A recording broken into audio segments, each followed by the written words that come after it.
catastrophe! Oh non!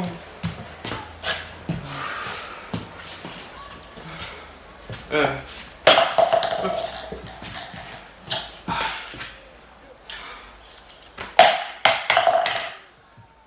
Voudriez-vous m'aider à ramasser, s'il vous plaît? Ah, c'est vrai. Vous êtes pas ici, vous êtes à la maison. Ce travail d'assistant, l'assistant coach est vraiment moins amusant que ce que je pensais. C'est difficile. Je dois remplir tous ces verres-là avec de l'eau pour les joueurs. Mais en même temps, je comprends que quelqu'un doit le faire. Est-ce que ça vous est déjà arrivé, vous? De patiner tellement longtemps que vous en soyez épuisé. Vous avez vraiment soif à ce moment-là, hein? Je vais devoir tout ramasser ça. Ça me fait penser, dans la Bible, il y a une histoire d'un homme que lui, il fait beaucoup de sport, puis il devient vraiment épuisé. Mais lui, il joue pas au hockey. Ouais, il fait de la lutte. Je pense même qu'il fait de la lutte avec Dieu. Non, ça se peut pas. C'est trop bizarre. Je vais essayer de me rappeler de l'histoire pendant que je ramasse les verres.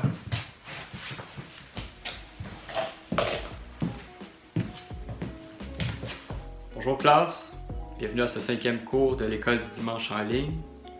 J'espère que ça va bien pour vous à la maison. Moi, ça va bien. Et sans plus tarder, on va démarrer le cours. Donc, vous rappelez-vous un peu de quoi on avait parlé au dernier cours? On avait parlé de Jacob. Puis on avait vu que Jacob, il avait fait des choses vraiment pas correctes aux membres de sa famille. On a vu qu'il a profité du fait que son frère ne pense pas très loin dans le futur pour acheter en fait son droit d'aînesse en échange d'un bol de soupe. Puis par la suite, on voit que Jacob va mentir, il va tromper son père qui est aveugle pour voler la bénédiction de son frère. Là, vous rappelez-vous, Ésaü, il est tellement en colère qu'il veut tuer Jacob. Là, Jacob, il a peur. Là, sa mère lui dit « Sauve-toi chez ton oncle ». Puis là, il se sauve chez son oncle Laban. Puis là, chez son oncle Laban, Jacob va travailler. Il va travailler fort. Puis pendant son séjour là-bas, il va gagner des troupeaux et il va gagner une grande famille. Puis un jour, Dieu va dire à Jacob, c'est le temps de partir. Et Jacob va prendre tous ses troupeaux, toute sa famille, puis il va partir pour retourner dans son pays, auprès des autres membres de sa famille. Mais Laban ne sera pas content, parce que Jacob, il se sauve en cachette. Parce que Laban, dans sa tête, toutes les choses que Jacob a, lui appartiennent à lui. Et là, Laban, il va commencer à le poursuivre, parce qu'il n'est pas content. Parce qu'il dit, Jacob, ces choses-là, c'est à moi, c'est pas à toi. Puis là, pendant que Jacob, il se sauve de Laban, ben là, de l'autre côté, il y a Ésaü qui entend dire que Jacob s'en vient. Puis lui, il va aller à sa rencontre avec beaucoup d'hommes. Puis là, Jacob va se retrouver entre le marteau et l'enclume, en étau. Et il va avoir vraiment peur. Je vais vous inviter à plonger dans l'histoire avec moi. L'histoire se trouve dans Genèse, chapitre 32.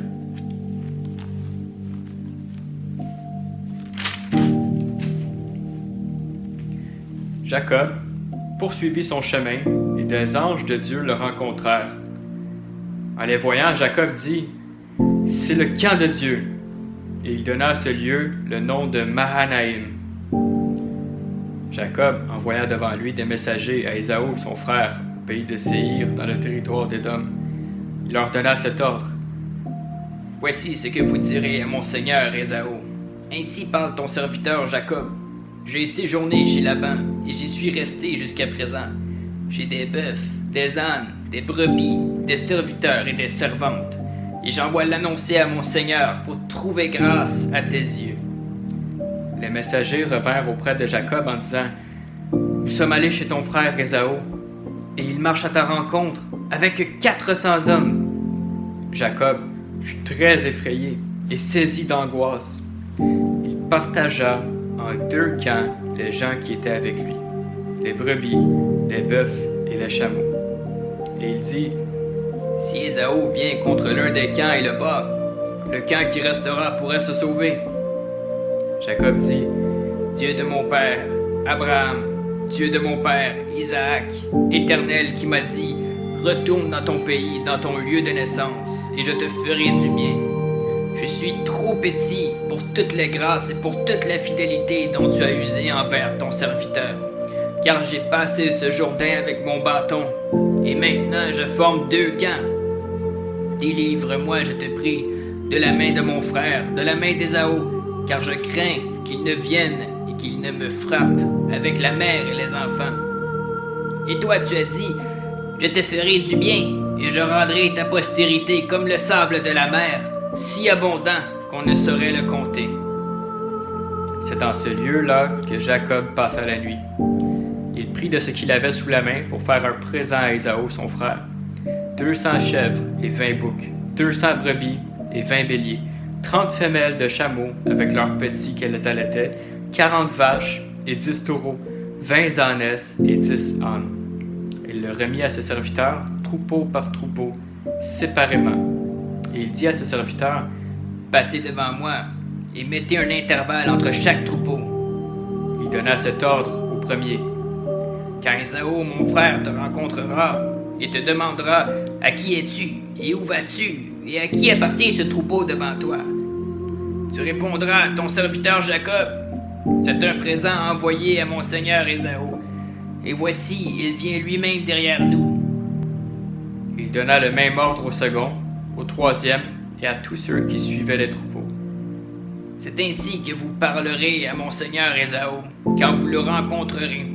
Vous direz: Voici, ton serviteur Jacob vient aussi derrière nous. Car il se disait: Je l'apaiserai par ce présent qui va devant moi.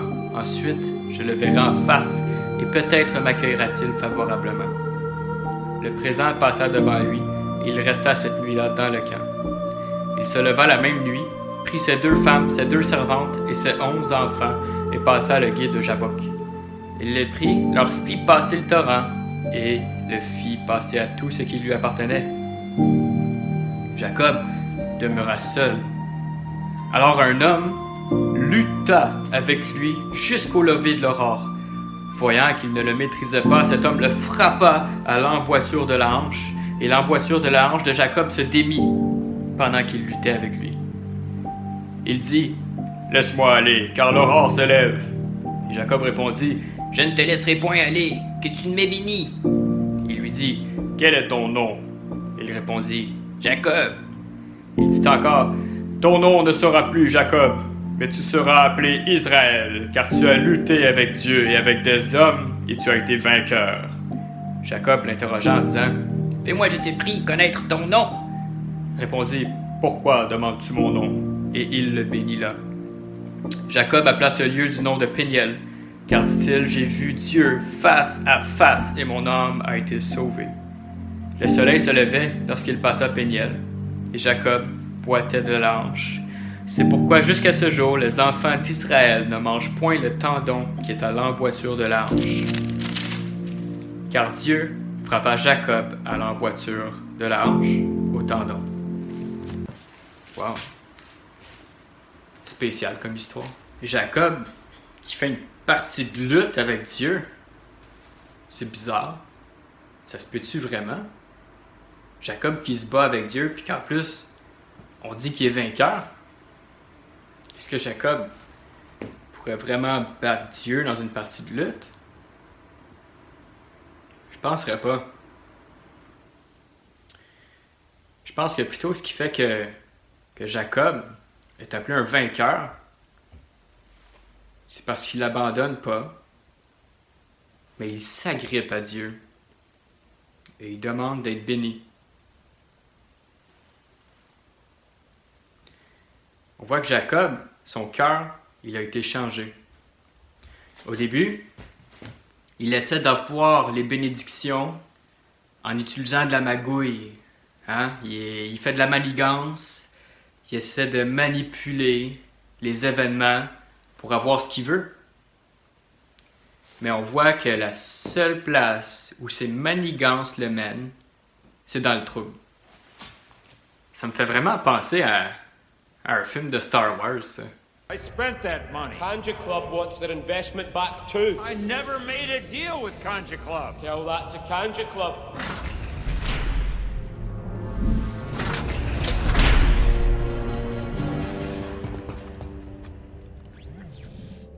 Tasu Leach, good to see you. Ciao cari solo. Si dica di Gamania. Ouais, en tout cas. Moi, Jacob, je le vois un peu comme Han Solo. Hein? Tout le temps en train de se mettre dans le trouble à cause de ses mensonges, ses manigances. Sauf que là, d'un côté, il y a Laban qui veut sa peau parce que Jacob, il s'est sauvé avec les choses que lui, il pense que c'était lui. De l'autre côté, il y a Ésaü qui a été trompé par Jacob il y a des années. Puis là, il s'en vient avec 400 hommes. Jacob a peur. Puis là, il voit que ses actes ont des conséquences. Puis là, il s'agrippe à Dieu. Il dit, Dieu, j'ai besoin de toi. Bénis-moi. Ce qui est intéressant, c'est que quand Jacob s'est battu avec l'homme, puis là, il s'est fait déboîter la hanche, ça fait mal, ça. Jacob, il aurait pu tomber par terre, puis abandonner. Juste rester là, puis laisser l'homme partir. Parce que vous rappelez-vous, l'homme, il voulait partir. Jacob aurait pu le laisser aller. Non, il l'agrippe. Il n'en a pas fini avec lui. Il est faible, il est à terre, mais il lâche pas. Il n'abandonne pas. Puis on voit que dans l'histoire après, à travers les bénédictions de Dieu, Jacob va être béni. Parce que là, on ne l'a pas lu dans l'histoire, mais on voit par la suite que Laban, il va faire la paix avec lui. Il va dire, moi je vais rester de mon côté, toi tu restes de ton côté, puis on ne s'achale pas. Puis ça va rester comme ça. Puis après ça, Ésaü, lui, il arrive. Puis finalement, après toutes ces années-là, Dieu va avoir changé le cœur d'Ésaü. Puis Ésaü va embrasser son frère. Puis il va être tellement content de le revoir. Il n'y aura plus aucune colère, aucune amertume dans le cœur d'Ésaü. Puis les deux, ils vont se réconcilier ensemble.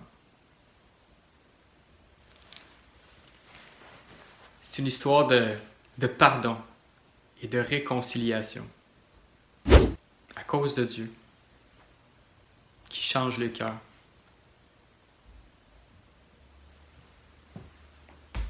C'est intéressant aussi de voir que Dieu, il va changer le nom de Jacob.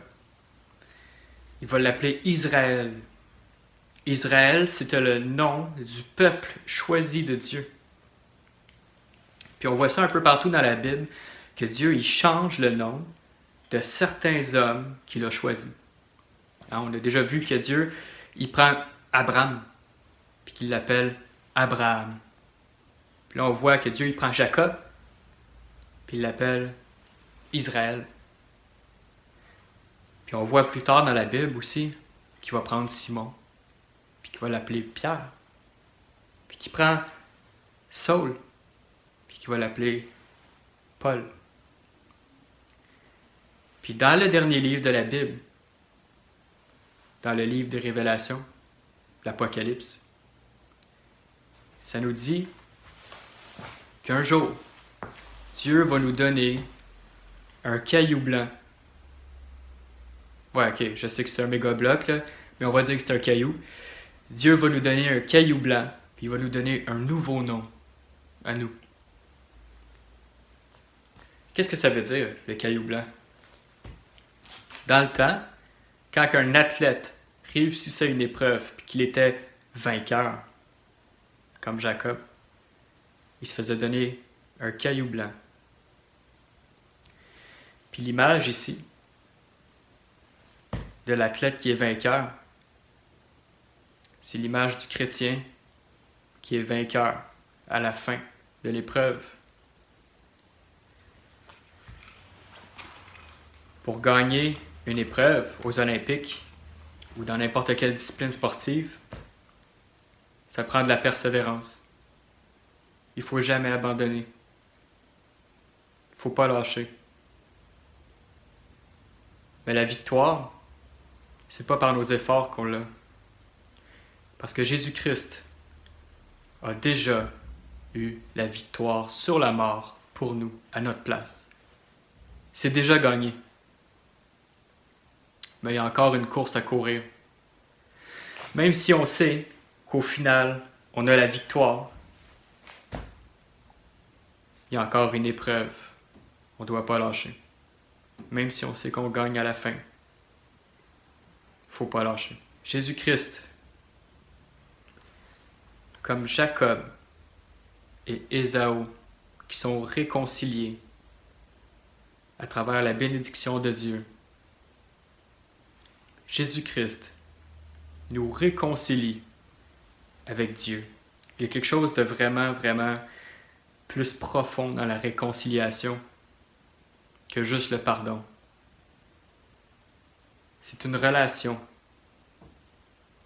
Dieu et les hommes séparés par une offense, réconciliés dans une nouvelle relation à cause de Jésus, à cause de sa victoire qu'il partage avec nous. Mais il ne faut pas lâcher.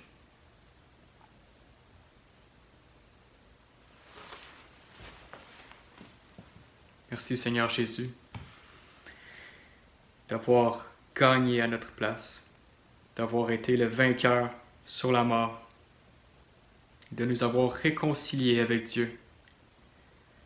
Je te prie de nous donner la force à nous tous de combattre le bon combat, de courir la course, même si c'est difficile, même s'il y a des épreuves. À travers toi, on va être vainqueur. Donne-nous le courage, Seigneur, de ne pas lâcher, de persévérer. Parce que tu nous dis qu'un jour, on va être vainqueur et que tu vas nous donner un nouveau nom. Merci, Seigneur Jésus. Amen.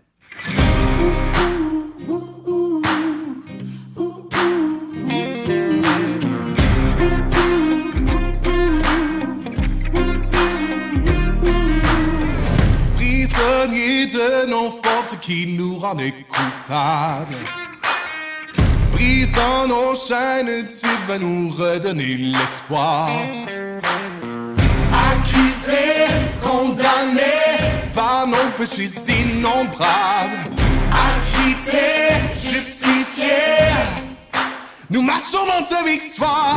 Nous proclamons que tu es roi. Toi seul est notre sauveur. La mort est privée de ses droits. Tu es vainqueur. Nous avons triomphé en toi. Tu es le libérateur. La mort a perdu le combat. Tu es vainqueur.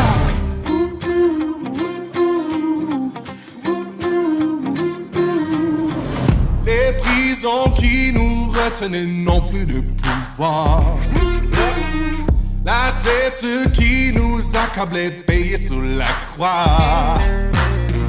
Accusés, condamnés par nos péchés innombrables.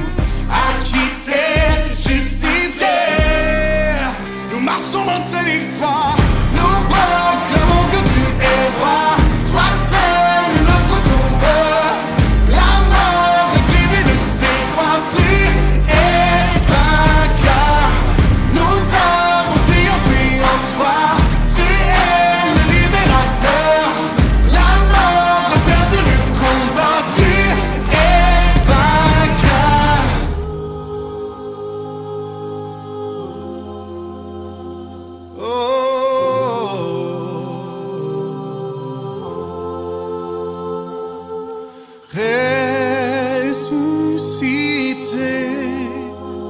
Jésus est vivant, Jésus est vivant.